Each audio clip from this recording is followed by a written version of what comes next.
Okay and hello everyone, जय हिंद। चलिए बेटा, स्वागत है आप सभी का। तो स्टार्ट करते हैं अब सेकंड लेक्चर। इसमें हम क्वेश्चन नंबर 31 से लेकर 60 तक कवर करेंगे। ठीक है, इससे पहली क्लास आई होप सो आप लोगों ने देखी होगी। ठीक है, मज़ा भी आया होगा। चलिए और अच्छे तरीके से समझते। तो यहाँ पर क्वेश्चन स्टार्ट होते हैं ट्रिग्नोमेट्री से। 31 से लेकर 33 क्वेश्चन के लिए एक स्टेटमेंट दिया गया है, उस स्टेटमेंट में बात करते हैं। ध्यान समझना क्या हमसे कह रहा है। इसने कहा P is equal to sine 35, Q is equal to sine 25 and R is equal to sine minus 95।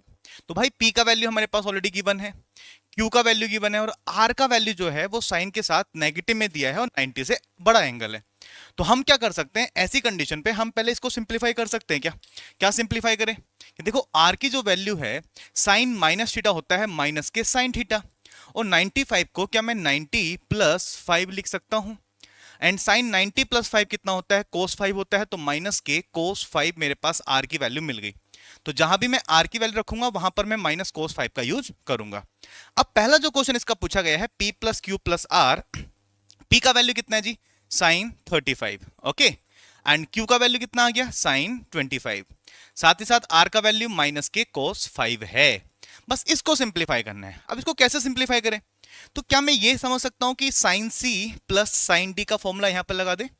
देखो साइन सी और sine D, sine C plus sine D क्या होता है, 2 sine C plus D by 2। भाई इन दोनों को अगर जोड़ूंगा तो बना 60, और 60 का आधा कितना हो जाएगा, 30 इंटू कोस सी माइनस डी। 35 में से 25 जाएगा 10, 10 का आधा कितना हो जाएगा, 5, और माइनस कितना है, कोस 5 मेरे पास ऑलरेडी एज इट इज है। अब आप देख सकते हैं साइन 30 का वैल्यू होता है 1/2, और डिवाइड वाला 2 इस 2 से कट जाएगा, बचेगा कोस 5 एंड माइनस कोस 5।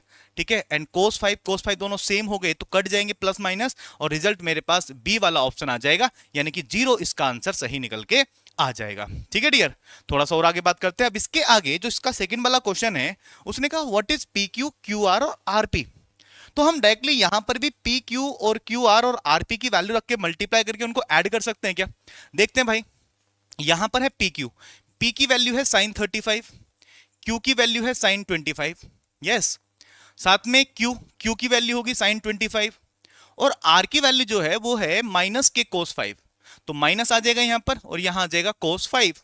साथ ही साथ यहां भी माइनस आएगा क्योंकि आर की वैल्यू तो नेगेटिव में है, तो यहां आ जाएगा कोस 5, एंड पी की जो वैल्यू आ जाएगी दैट इज साइन 35। तो ऐसा हमने यहां पर चीजें देखी। अब यहां पर आपके पास बहुत सारे तरीके हैं। ठीक है, जैसे कि two sine A sine B का फॉर्मूला लगा दो, टू का मल्टीप्लाई टू का डिवाइड कर लो। एक चीज और देख सकते हैं, जरा मैं समझाने की कोशिश करता हूं, समझिएगा। इसको मैंने एज इट इज रखा, अभी मैं इसको मैं नहीं छेड़ रहा हूं। उसके साथ साथ मैंने क्या किया, यहां से माइनस में और कोस 5 को कॉमन ले लिया। आप देख सकते हैं कोस 5 यहां भी है, कोस 5 यहां भी है, दोनों में माइनस था, माइनस कॉमन ले लिया। तो मेरे पास क्या बचा, यहां से बचेगा साइन 25 और प्लस के बचेगा साइन 35। ऐसा मेरे पास बच गया। अभी अभी पीछे मैंने सिंप्लीफाई किया था कि sine C plus sine D का फॉर्मूला। क्या पिछले क्वेश्चन में sine C plus sine D का फॉर्मूला लगाया था, मेरे पास जो वैल्यू निकल के आई थी वो आई थी कोस 5 आई थी। ठीक है, तो क्या मैं कह सकता हूं कि इस पूरे की वैल्यू भी कोस 5 होगी। अब मेरे पास यहां से रिजल्ट आया, ये तो कोस 5 ऑलरेडी था, और यहां पर भी मेरे पास कोस 5 ही देखने के लिए मिल गया। अब क्या कर सकते हैं, ये मेरे पास कितना है, ये है साइन 35 एंड ये है साइन 25। इसमें क्या लगाएं, तो इसमें फॉर्मूला लगा सकते हैं, two sine A sine B, two cos A cos B. तो मुझे टू का मल्टीप्लाई करना पड़ेगा, टू का मल्टीप्लाई यहां किया, टू का मल्टीप्लाई यहां किया, तो मुझे टू का डिवाइड भी करना पड़ेगा। ये आ जाएगा 1/2। अब 1/2 तो मेरे पास ऑलरेडी सबके बाहर है। Two sine A sine B का फॉर्मूला क्या होता है, two sine A sine B का फॉर्मूला होता है cos A minus B. Cos A minus B करेंगे, 35 में से 25 जाएगा, मेरे पास कितना बचेगा डियर, मेरे पास बचेगा 10, 10 का आधा। अच्छा, सिर्फ आधा नहीं करते हैं, ए माइनस बी है ना, 35 में से 25 जाएगा 10, 10 आ गया, माइनस के फिर लगता है minus, minus cos C plus D, यानी कि कोस और सी प्लस डी करेंगे तो 25 और 35 कितना हो जाता है, ये 60 आ जाएगा, दैट इज कोस 60। इतना हमको समझ में आया। फिर यहां पर माइनस लगा रहे हैं, two cos A cos B का फॉर्मूला क्या होता है, तो ये फॉर्मूला होता है कोस ए प्लस बी। ठीक है, और minus cos A minus B. तो कोस ए प्लस बी करेंगे तो 5 और 5 कितना हो जाएगा, 10 हो जाएगा। ठीक है ना, माइनस माइनस माइनस प्लस हो जाएगा, और कोस ए माइनस बी करेंगे हम। ठीक है, तो मेरे पास कितना आ जाएगा जी, ठीक है, कोस 0 आ जाएगा, कोस 0 का वैल्यू 1 होता है, ये मेरे पास 1 आ जाएगा। यहां पर हम देख सकते हैं इस कोस 10 से ये वाला कोस 10 कट गया, यहां पर 1/2 है, माइनस में cos 60 का जो वैल्यू होता है दैट इज 1/2 एंड प्लस में कितना है 1 मेरे पास ऑलरेडी है। ठीक है जी, इतनी बात समझ में आ गई। यहां पर सिंप्लीफाई करते दैट इज 1/2। इनको अगर मैं सिंप्लीफाई करूंगा, अच्छा यहां पर एक सेकंड, यहां पर जो फॉर्मूला लगाया 2 cos a cos b का फॉर्मूला कितना होता है, 2 cos a cos b का फॉर्मूला होता है cos a plus b plus cos a minus b। ठीक है, तो प्लस की जगह ये वाला माइनस जब अंदर मल्टीप्लाई करेगा तो यहां माइनस आना चाहिए, तो ये वाला मेरे पास माइनस ऑलरेडी आ जाएगा। ठीक है, तो यहां पर जो बचना था मेरे पास वो माइनस का 1 आना था। माइनस कॉमन अगर ले लूंगा तो 1/2 प्लस 1 कितना होता है 3/2 होता है, और मल्टीप्लाई अगर करता हूं तो माइनस के 3/4 मुझे वैल्यू दिखाई देगी, जो कि ऑप्शन नंबर ए में मेरे बच्चे दिखाई दे रहा है। आई होप सो ये वाली बात भी बिल्कुल अच्छे समझ में आ चुकी है, इसमें कोई दिक्कत वाली बात नहीं होगी। इसी के साथ साथ एक क्वेश्चन और इन्हीं पर आधारित था, तो इस वाले क्वेश्चन ने भी हमसे क्या पूछा, देखो भाई ये 7.5 मार्क्स का एक ही स्टेटमेंट था। ठीक है, 3 क्वेश्चन इसमें डाले गए 2.5 नंबर के। तो अब इसको अगर सिंप्लीफाई करना है तो इससे पहले वाले जो 2 रिजल्ट निकाले हैं उनका यूज हम इसमें कर सकते हैं। कैसे, एक फॉर्मूला आपको पता होगा P plus Q plus R का जो होल स्क्वायर होता है that is P square plus Q square plus R square plus twice of P Q plus Q R plus R P. क्या मुझे पता है कि इसकी वैल्यू डायरेक्टली 0 आई थी, तो ये तो 0 बन गया।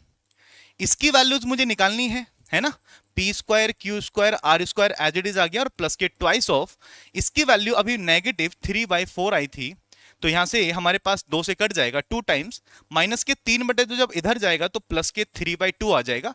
इस पूरे की वैल्यू जो मुझे निकालनी थी, यानी कि ऑप्शन नंबर सी वाला यहां पर राइट आंसर बन जाएगा। ठीक है, तो आप समझ सकते हैं भाई कितना सरल रहा। ठीक है, 2 क्वेश्चन में थोड़ा सा कैलकुलेशन करनी पड़ी और तीसरा क्वेश्चन दोनों के आधार पर सॉल्व हो गया। बस ये फॉर्मूला आपको पता होना चाहिए था। आगे बढ़ते हैं, इसके आगे भी हमारे पास ट्रिग्नोमेट्री का ही क्वेश्चन है। इसने हमसे कहा कि P की वैल्यूज हमारे पास कुछ गिवन है और हमसे पूछ रहा है मिनिमम वैल्यूज क्या होगी। तो पहले देखते भाई P एक्चुअल में है क्या।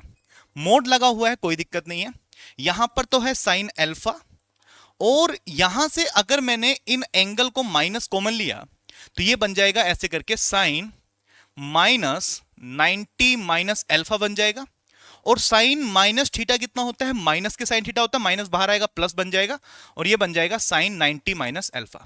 साइन 90 माइनस थीटा कितना होता है, कोस थीटा होता है, तो यानी कि ये वाली वैल्यू हो जाएगी कोस अल्फा बन जाएगा। इतना मेरे पास बन गया।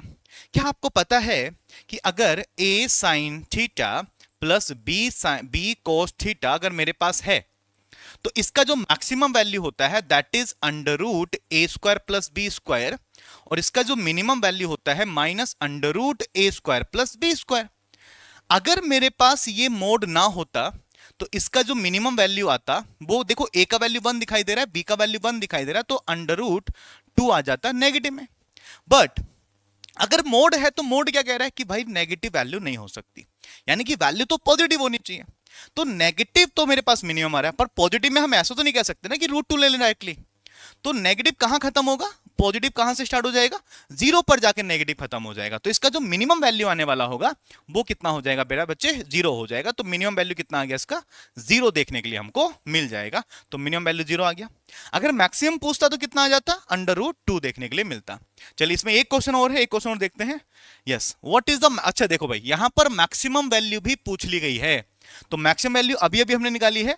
ठीक है, सेम इसी फॉर्मूले से लगाएंगे, under root A square plus B square, ए का वैल्यू 1 है, बी का वैल्यू 1 है, तो अंडर रूट 1 का स्क्वायर प्लस 1 का स्क्वायर रूट 2। तो मैक्सिमम वैल्यू कितनी आ जाएगी इसकी, रूट 2 निकल के आ जाएगी, तो बी इसका राइट आंसर बन जाएगा। यस माय डियर, चलिए भाई नेक्स्ट बात करते हैं। इस वाले क्वेश्चन हमसे क्या कहा, the side of a triangle ABC. ABC कोई ट्राइंगल है, उसमें ए बी 3 है, बी सी 5 है और सी ए मेरे पास 7 है। चलो भाई एक ट्राइंगल बना लेते हैं।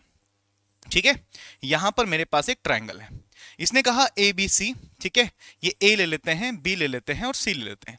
ए बी का वैल्यू 3 है, बी सी का वैल्यू 5 है, सी ए का वैल्यू 7 है।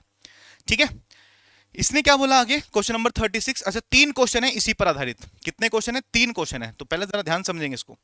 पहला क्वेश्चन कह रहा है consider the following statement, 2 statement दे रखे हैं।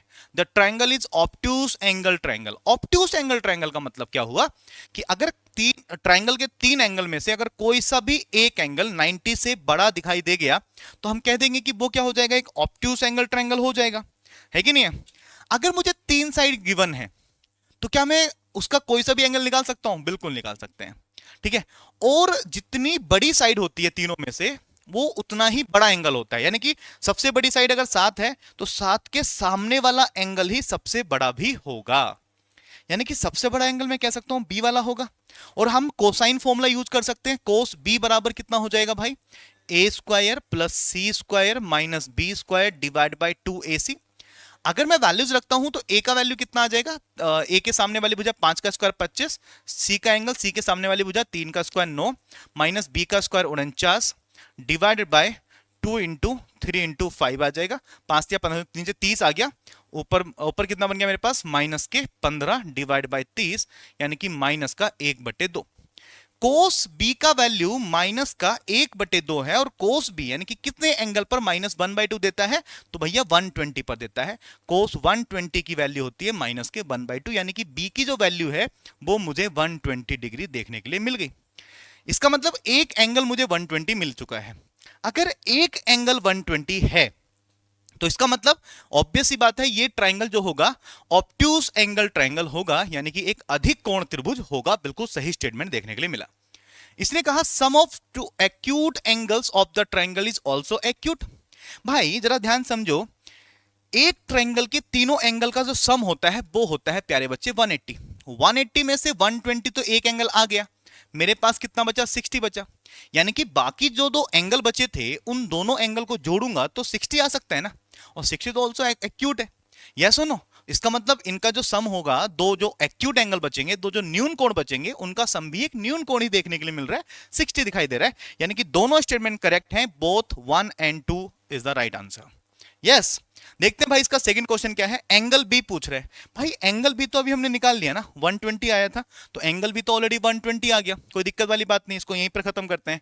Next, area of the triangle. अच्छा जी बेटा, एक एंगल दिया गया है और तीनों साइड दे रखी है, तो एरिया निकालने का सिंपल सा तरीका होता है ना, 1/2। अगर मेरे पास ए बी है तो साइन सी ले लो, 1/2 अगर मेरे पास ए सी है तो साइन बी ले लो, और 1/2 अगर मेरे पास बी सी है तो साइन ए ले लो।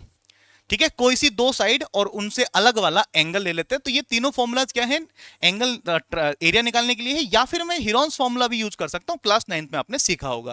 क्योंकि तीन साइड तो ऑलरेडी है ना हमारे पास, तीन साइड क्लियर है, तो हम तो हिरोन्स फॉर्मूले को भी सोल्व कर सकते थे, पर मैं यहां ले लेता हूं क्योंकि एंगल भी हमने ऑलरेडी निकाल लिया है।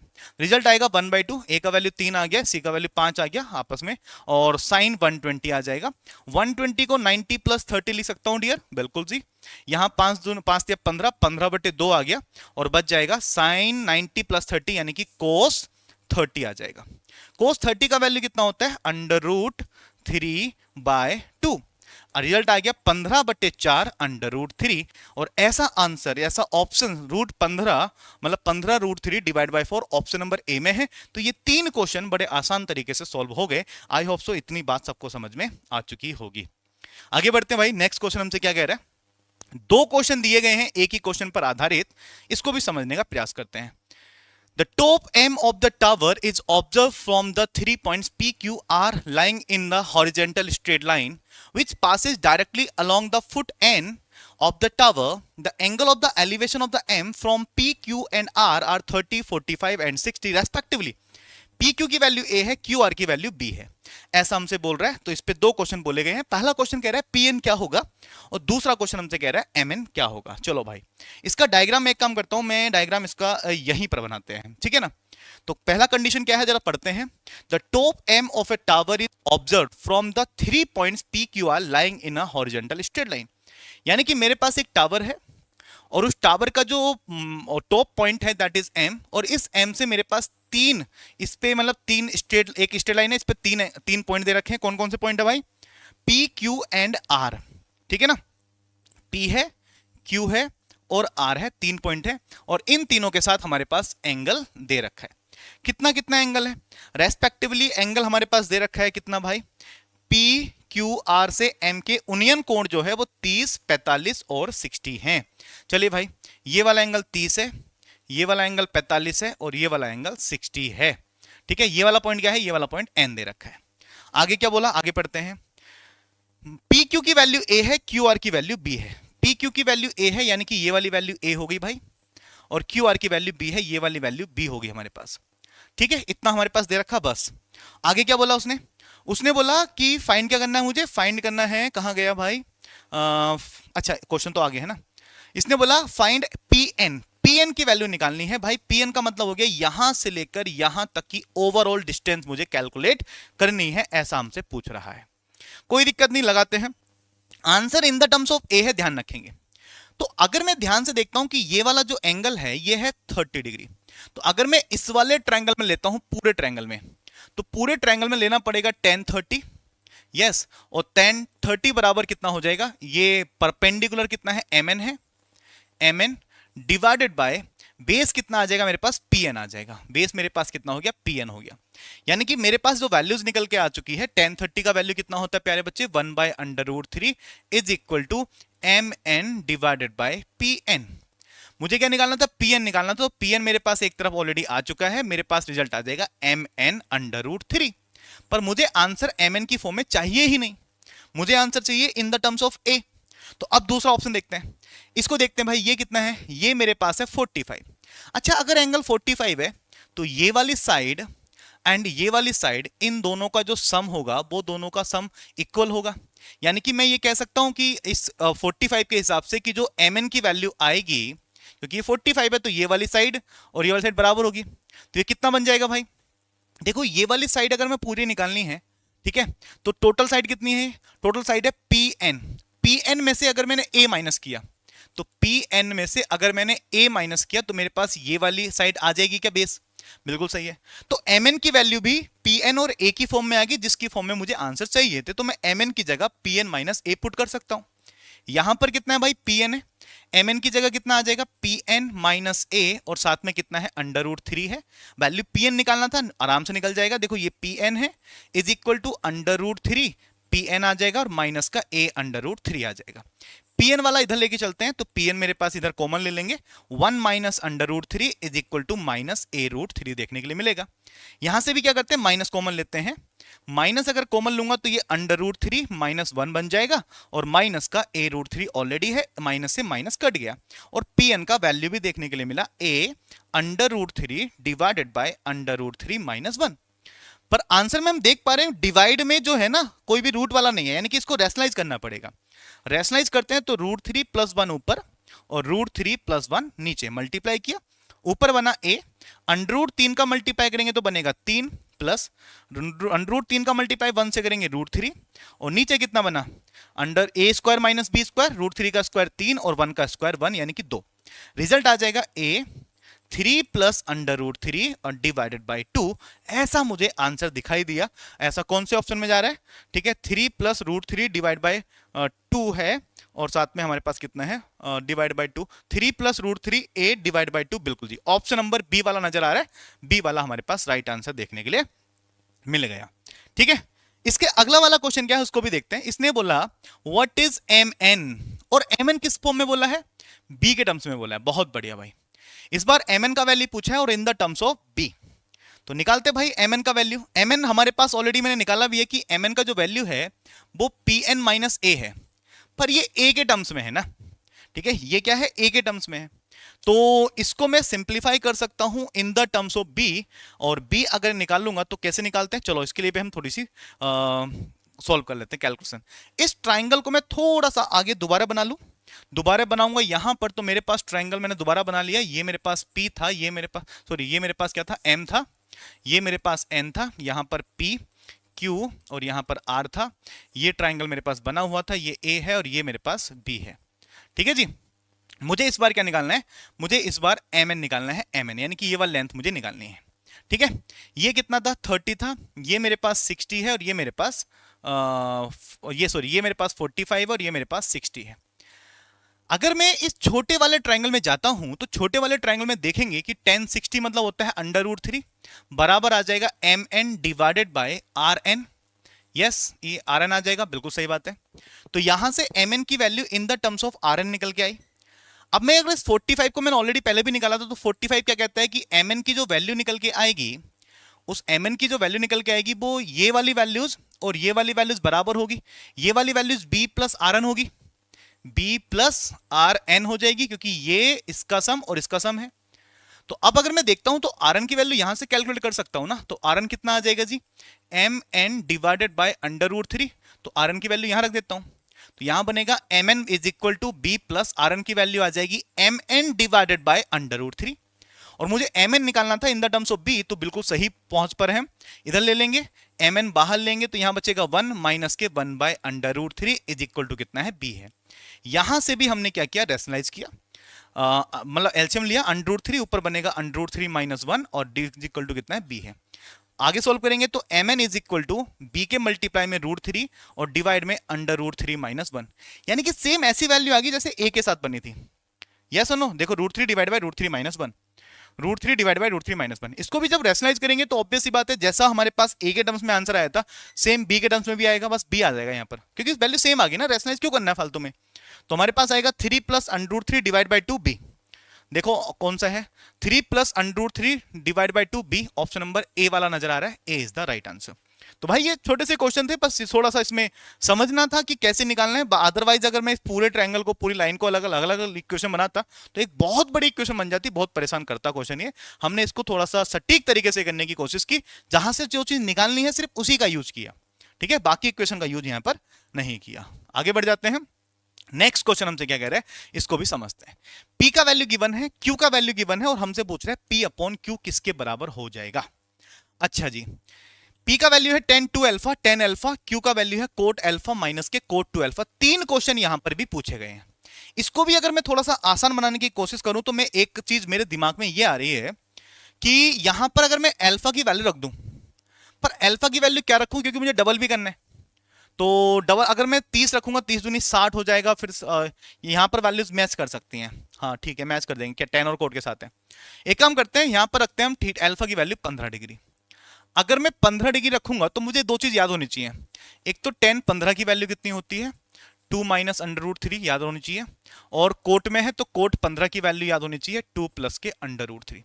बस ये दो वैल्यूज याद रखो और क्वेश्चन को सिंप्लीफाई करो। अगर मैंने अल्फा की वैल्यू 15 रखी तो मेरे पास P का वैल्यू कितना बनेगा, P का वैल्यू बनेगा tan 15 दूनी 30, और tan 30 होता है 1 बटे अंडर रूट 3 माइनस के tan 15 का वैल्यू आ जाएगा 2 माइनस माइनस से प्लस बन जाएगा ये अंडर रूट 3, क्योंकि माइनस वाला मल्टीप्लाई करेगा। सिंप्लीफाई अगर करेंगे तो ये है 1 बाय अंडर रूट 3 प्लस का अंडर रूट 3 माइनस का 2। इन दोनों को या ओवरऑल को अगर मैं सिंप्लीफाई करूंगा तो ओवरऑल में एलसीएम अंडर रूट 3 आ जाएगा, यहां पर 1 है और यहां पर रूट 3 कितना हो जाएगा 3, ठीक है, और माइनस के 2 अंडर रूट 3 देखने के लिए मिलेगा। 3 और 1 कितना हुआ जी, 4 हो गया। 4 minus 2 under root 3 divided by under root 3, ये वाली जो वैल्यूज है ये P का वैल्यू देखने के लिए मिला। एज इट इज हमें निकालने पड़ेगी Q की वैल्यूज। Q का वैल्यू देखते हैं, Q का वैल्यू क्या आएगा। यहां पर है कोट 15, कोट 15 की वैल्यू हमने देखी 2 प्लस अंडर रूट 3 है, माइनस के यहां आ जाएगा कोट 30, कोट 30 का वैल्यू होता है अंडर रूट 3, ये आपस में कट गया तो देखो Q का वैल्यू कितना आसान आ गया, Q का वैल्यू 2 देखने के लिए मिल गया। तो हमने देखा कि P का वैल्यू मुझे मिल चुका है और Q का वैल्यू मुझे मिल चुका है। हमसे पूछ रहा है P अपॉन Q क्या होगा। अगर मैं निकालता हूं भाई P अपॉन Q की वैल्यूज, तो P की वैल्यूज हमने निकाली 4 minus 2 under root 3 divided by under root 3, और डिवाइड में Q की वैल्यू यही रख सकता हूं जो कि 2 है। 2 से ये ऊपर 2 कॉमन लूंगा, 2 टाइम्स ये 1 टाइम्स, तो मेरे पास बचेगा 2 minus under root 3 divided by under root 3। ऐसा मेरे पास रिजल्ट देखने के लिए मिला। अब ऑप्शंस में भी अल्फा की फॉर्म में है तो मुझे यहां पर भी ऑप्शंस में वैल्यूज रखने की जरूरत है। मैं ऑप्शन ए में रखता हूं, देखते क्या आता है। नेगेटिव है, tan 15 की वैल्यू हमने ऑलरेडी लिख रखी है तो यह आ जाएगा 2 माइनस अंडर रूट 3, और tan 30 की जो वैल्यू होती है that is 1 by under root 3। क्या आपको ये ऐसी वैल्यूज दिखाई दे रही है 2 minus root 3 divide by root 3, ये माइनस बाहर है ना, तो ये वैल्यूज एक्यूरेट नहीं आ रही है, यानी कि ये वाला तो आंसर नहीं हो सकता, माइनस का फर्क आ रहा है। ऑप्शन नंबर बी में चेक करते हैं, माइनस में कोट 15, कोट 15 की वैल्यू होती है प्यारे बच्चे 2 प्लस अंडर रूट 3, और कोट 30 की वैल्यू रूट 3। भाई इसमें तो डिवाइड में जा ही नहीं रहा है, यानी कि ये तो बिल्कुल भी आंसर नहीं हो सकता, बी वाला बिल्कुल रॉन्ग है। सी वाले ऑप्शन पे चलते हैं, tan 15, tan 15 की वैल्यू 2 माइनस अंडर रूट 3, और यहां पर आ जाएगा tan 30, और tan 30 की वैल्यू 1 बाय अंडर रूट 3, बिल्कुल मैच कर रहा है। 2 minus root 3 divide by root 3, 2 minus root 3 divide by root 3, यानी कि सी वाला बिल्कुल राइट आंसर देखने के लिए मिलेगा। तो ये जो हिट एंड ट्रायल मेथड है, वैल्यू पुटिंग मेथड है, ये काफी यूजफुल भी होता है, ठीक है। ये बहुत बड़ा क्वेश्चन हो सकता था अगर मैं इसमें एक्चुअल तरीके से सिंप्लीफाई करता तो। अब 3 क्वेश्चन इसमें है, एक क्वेश्चन हमने कर लिया, अब हम बात करते हैं दूसरे क्वेश्चन पे। P प्लस Q पूछ रहे हैं भाई। भाई पी की वैल्यूज ऑलरेडी निकाली है, 2 माइनस रूट थ्री। पी की वैल्यू क्या है, ये 4 minus two root three divide by root three. 4 minus two root three divide by root three किसकी वैल्यू है, पी की। क्यू की वैल्यू 2 थी। सिंप्लीफाई अगर करूंगा तो एलसीएम तो रूट थ्री आ जाएगा ना। यहां पर 4 माइनस टू रूट थ्री था और प्लस के 2 रूट थ्री बन गया। क्योंकि ये वाली वैल्यू कट गई तो रिजल्ट आना चाहिए 4 by under root three. 4 by under root three कौन सा ऑप्शन देगा, बस इसको हमें चेक करना है। लगाते हैं भाई। इसने कहा सेक 4 अल्फा, 15 है ना अल्फा की वैल्यू, 15 चौका 60, यानी कि ये बोल रहा है सेक 60। सेक 60 कितना होता है भाई, 4 बाई रूट थ्री तो नहीं होता ना, है खत्म बात होगी। ठीक है, ये 2 होता है ना। ठीक है जी। कोसेक 15 चौका 60, कोसेक 60, कोसेक 60 कितना हो जाएगा, 2 बाई रूट थ्री होगा, यानी कि ये भी आंसर नहीं हो सकता। तो कोसेक 4 ए के साथ अगर 2 और आ जाए, देखो ये वाली वैल्यू, इसके साथ अगर 2 और आ जाए तो ये 2 टू जब 4 बाई रूट थ्री हो जाएगा, यानी कि डी वाला बिल्कुल मैच करेगा। तो D is the right answer for this question. क्या कैलकुलेशन, कुछ भी नहीं करना था भाई, सिंपल बेसिक तरीके से हमने इसको सिंप्लीफाई किया। आई होप सो समझ में आया होगा। थर्ड क्वेश्चन की बात करते हैं। थर्ड क्वेश्चन ने कहा टेन स्क्वायर अल्फा कितना होगा। भाई 10 की वैल्यू है 10, अल्फा की वैल्यू 10 15, 2 माइनस अंडर रूट थ्री। पूछा है इसका स्क्वायर कितना होगा। अगर मैं स्क्वायर करता हूं तो स्क्वायर करने पे 2 का स्क्वायर 4, रूट थ्री का स्क्वायर 3, माइनस के 2 दूनी 4 रूट थ्री, यानी कि 7 माइनस 4 रूट थ्री। कौन सा ऑप्शन देगा, बस इतना सा हमें समझना है। 7 माइनस 4 रूट थ्री कौन सा ऑप्शन देगा, देखते हैं।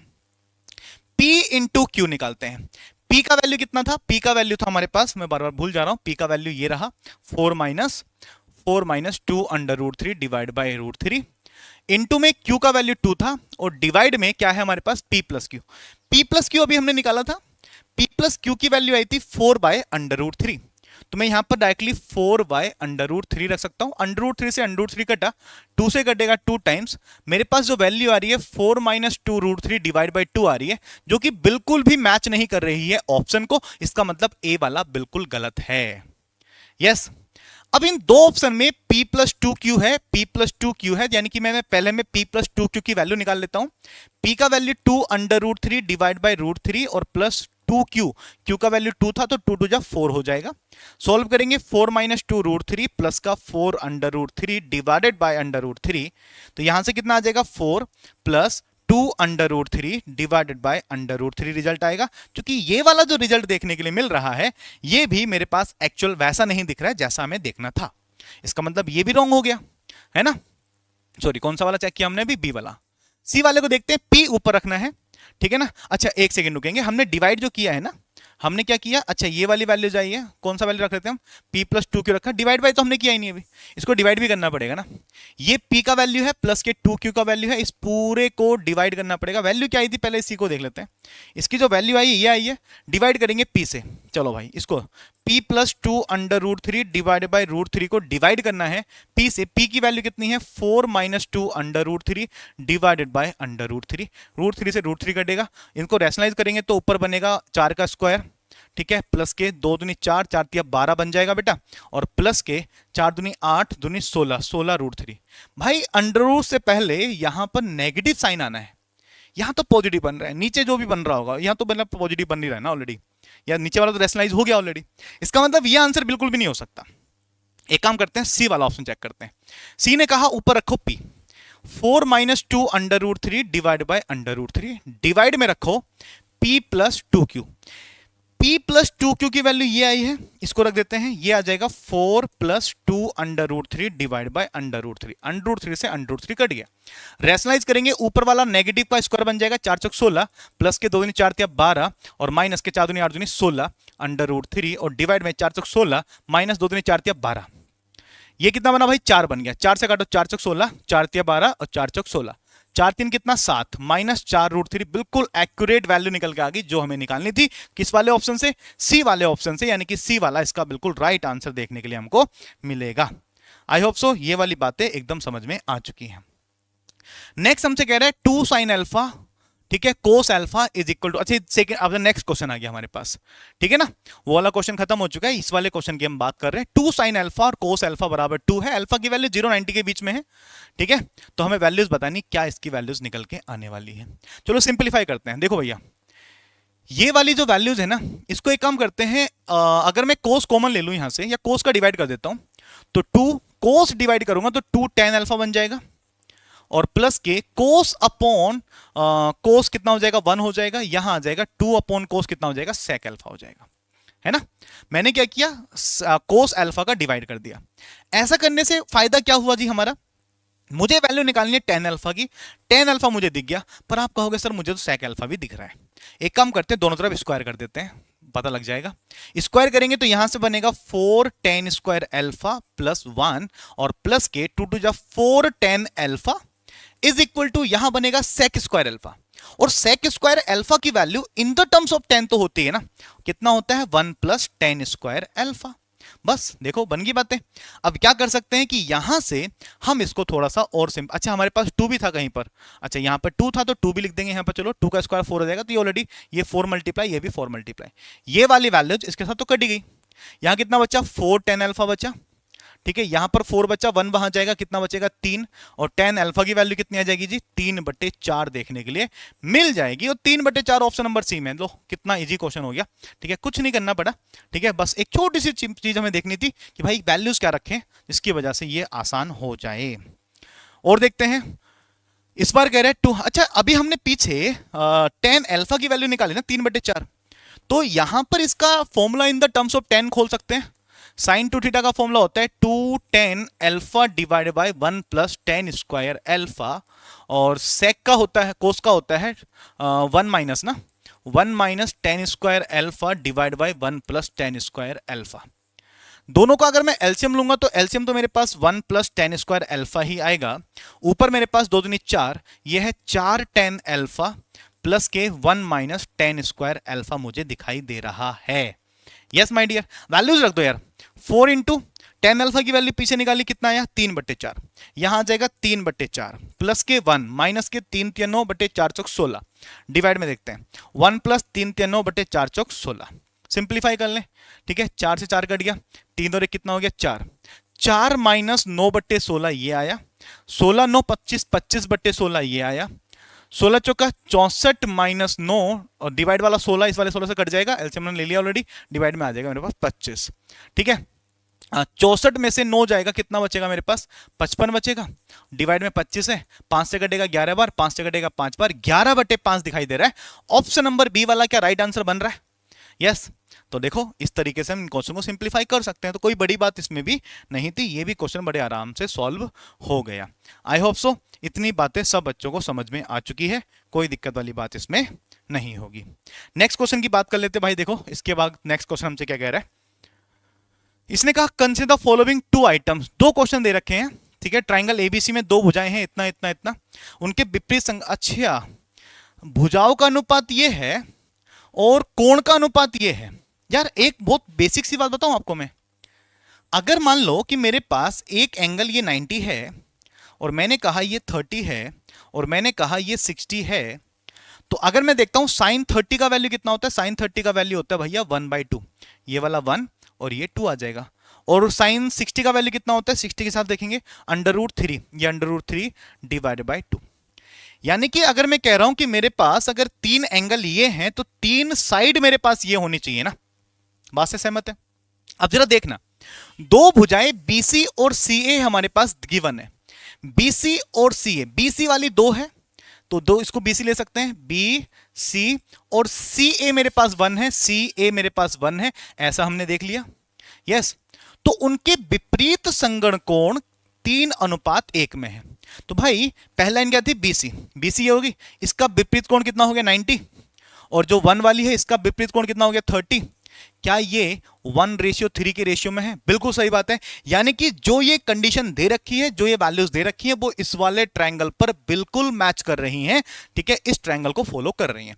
इसको फॉलो कर रही तो one of the angle of the triangle, triangle का कोई सा एक एंगल कौन सा होगा, 15 है क्या इसमें? नहीं है, 30 है, बिल्कुल है, ये दोनों नहीं है, तो बी वाला इसका राइट आंसर बन गया क्या? खत्म बात। नेक्स्ट उसने बोला त्रिभुज की एक भुजा दूसरी की 3 गुनी है, ठीक है। अच्छा पहला वाला triangle is right angle triangle, बिल्कुल सही बात है, क्योंकि राइट एंगल ट्राइंगल को ही तो फॉलो कर रहा है ये वाला है। दूसरी बात, one of the side of the triangle is 3 times the other, कि ट्राइंगल की जो एक भुजा है एक दूसरे की 3 गुना है। क्या कोई सी भुजा एक दूसरे के 3 गुना है क्या? भाई 1 का 3 होता है 3, 2 का 3 होता है 6, तो ऐसा तो कोई है ही नहीं, इसका मतलब सेकंड वाला स्टेटमेंट रॉन्ग हो जाएगा। इसने कहा कि त्रिभुज के कोण ए सी और बी समकोण में है क्या, मतलब किस में है, समांतर श्रेणी में, एपी में है क्या। ए सी बी, ए कितना है, ए के सामने ए का हो गया 90, सी कितना हो गया, सी मेरे पास हो गया 60, और बी कितना हो गया, बी हो गया 30। क्या एपी में दिख रहे हैं, बिल्कुल दिख रहे हैं, कॉमन डिफरेंस इनका बराबर है, 30 का गैप है, 30 का गैप है, एपी में है। इसका मतलब प्यारे बच्चे थर्ड वाला करेक्ट हो गया। First and third, option number C वाला is the right answer for this question. I hope so ये वाली बातें सबको समझ में आ चुकी है, किसी बच्चे को कोई दिक्कत वाली बात इसमें नहीं होगी। Yes my dear, everything is clear. चलिए भाई परफेक्ट, तो ये वाला भी आपको समझ में आ चुका होगा। बढ़ते हैं नेक्स्ट क्वेश्चन की तरफ। चलिए बेचा, तो हम बात करते हैं नेक्स्ट क्वेश्चन, क्वेश्चन नंबर 48। देखो 48 हमसे क्या कह रहा है, इसने कहा अ मैन एट एम, यानी कि एक व्यक्ति है जो कि एम पॉइंट पे खड़ा हुआ है। हमने मान लिया कि यहां पर बंदा खड़ा हुआ है, यहां पर पॉइंट क्या है, एम है। उसने कहा standing 100 metre away from the base P of a chimney, यानी कि एक चिमनी होगी और उस चिमनी का जो बेस होगा, उसने बोला है बेस कितना है, पी है, तो ये हमारे पास पी हो गया, और यहां से यहां तक की जो डिस्टेंस होगी दैट इज 100 मीटर, है ना, ये उसने बोल दिया है। और आगे क्या बोलता है, हाइट 50 मीटर, यानी कि चिमनी की जो हाइट है वो कितना है, 50 मीटर हो गया। यहां से मेरे पास 50 मीटर ये डिस्टेंस निकल के आ गई यहां से यहां तक की। ठीक है जी, आगे देखते हैं आगे क्या बोलता है। ठीक है, the angle of the elevation of the highest point Q of the smoke, यानी कि यहां से हमारे पास एक स्मोक जा रहा है, स्मोक का जो हाईएस्ट पॉइंट है दैट इज Q है, ठीक है ना, और यहां से जो एंगल है वो है हमारे पास क्या, 45 है। तो यहां से जो मेरे पास एक एंगल बन रहा है वो कितना बन रहा है भाई, 45 डिग्री का एंगल हमारे पास बन रहा होगा। अब आगे क्या कहता है वो देखते हैं। The highest point of the chimney is at R, यानी कि ये वाला पॉइंट क्या है, ये वाला मेरे पास R है। आगे बोलता है further P R and Q, देखो P R and Q किस पर है, कि स्ट्रेट लाइन पर है, बिल्कुल स्ट्रेट लाइन पर है। The straight line perpendicular to the PM, और PM पर ये लाइन परपेंडिकुलर, यानी कि ये वाला एंगल 90 डिग्री का होगा। What is the angle RMQ equal to, देखो R M और Q, यानी कि मुझसे पूछ रहा है कि ये वाला जो एंगल होगा, ये वाला एंगल कितना होगा, ऐसा हमसे पूछना चाह रहे हैं। तो मुझे इस वाले एंगल की वैल्यू निकालनी है ना। क्या करा जाए, जरा एक बात को जरा ध्यान से समझना मेरी बात को। अगर मैं एक छोटा सा डायग्राम बना रहा हूं, मैंने कहा ये वाला एंगल 45 है, ये पूरा 90 है, तो ऑब्वियस सी बात है ये भी 45 होना चाहिए, क्योंकि ट्राइंगल के तीनों एंगल का सम 180 होता है, तो 90 ये रहा, ये 45 तो ये 45 होगा। और इसके साथ एक चीज और मैं कह सकता हूं, अगर दो एंगल सेम है तो ये दोनों साइड भी बराबर होंगी। अगर हम कह रहे हैं कि ये वाली साइड 100 है, तो ये वाली ओवरऑल साइड 100 होगी कि नहीं होगी, बिल्कुल होगी। इसका मतलब यहां से देखो पूरा एंगल 45 था, यहां से यहां तक की डिस्टेंस 100 है, तो यहां से वहां तक की डिस्टेंस कितनी होनी चाहिए, 100 होनी चाहिए। तो यानी कि ये तो 50 दे रखा है, इसका मतलब इसके ऊपर भी 50 हाइट मेरे पास और होगी, यानी कि स्मोक भी कितना जा रहा है, 50 तक जा रहा है, 50 मीटर जा रहा है, जितनी चिमनी है उतना ही स्मोक ऊपर जा रहा है। तो यहां तक हमने 45 को यूज करके सोल्व कर लिया। अब आगे देखते हैं। हमने मान लिया कि ये वाला एंगल कितना है भाई, इसको मैंने मान लिया चलो थीटा है ये। अगर ये थीटा है तो मैं tan थीटा में ले सकता हूं, तो tan थीटा के हिसाब से हम देख सकते हैं इसका परपेंडिकुलर आ जाएगा 50 एंड डिवाइडेड बाय 100, यानी कि वैल्यूज कितनी आ गई मेरे पास, 1/2 आ गई। अब यहां से अगर मैं थीटा की वैल्यू निकालूंगा इन द टर्म्स ऑफ tan, तो tan इनवर्स 1/2 निकल के आ जाएगा। बहुत बढ़िया। अब क्या बचा जी, हमें निकालना तो सर ये वाला एंगल था ना।